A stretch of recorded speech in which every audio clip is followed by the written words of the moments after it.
That's a very exciting project that we embarked on about this time around last year. So, as you probably know, there are a number of predictive approaches, predictive algorithms for predicting outcomes after transplantation. There are risk scores that have been identified that are used to risk stratify individuals and predict that somebody has a chance of 90% survival or 50% survival.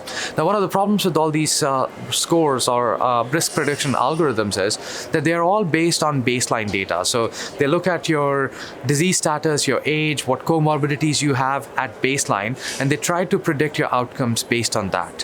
So one of the issues that we realized in this was, well, none of these risk prediction algorithms look at what happens to you after transplantation, and none of these use longitudinal data. And you can imagine if I only look at a snapshot one time and then try to predict an outcome that's going to happen, let's say 6 months or 1 year down the line, I'm missing a lot of data.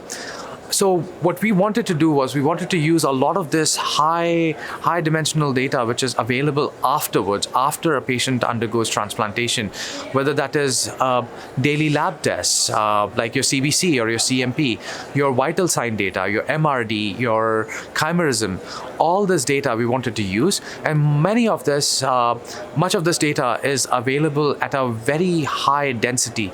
We collect lab vital signs almost 4 or 5 times a day.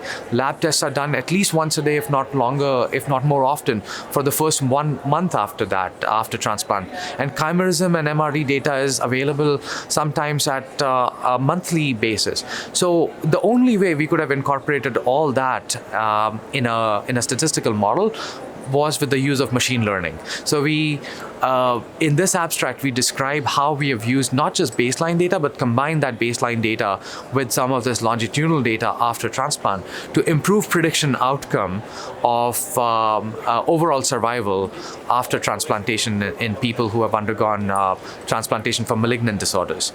And so we have shown in this abstract how inclusion of this longitudinal data in a machine learning model actually improves our prediction ability. And we are hoping that by using similar longitudinal data for other outcome measures such as GVHD, such as infections, non-relapse mortality, hopefully in the future we can improve outcomes for those too. So that's work in progress right now. Hopefully I'll talk to you about that next year.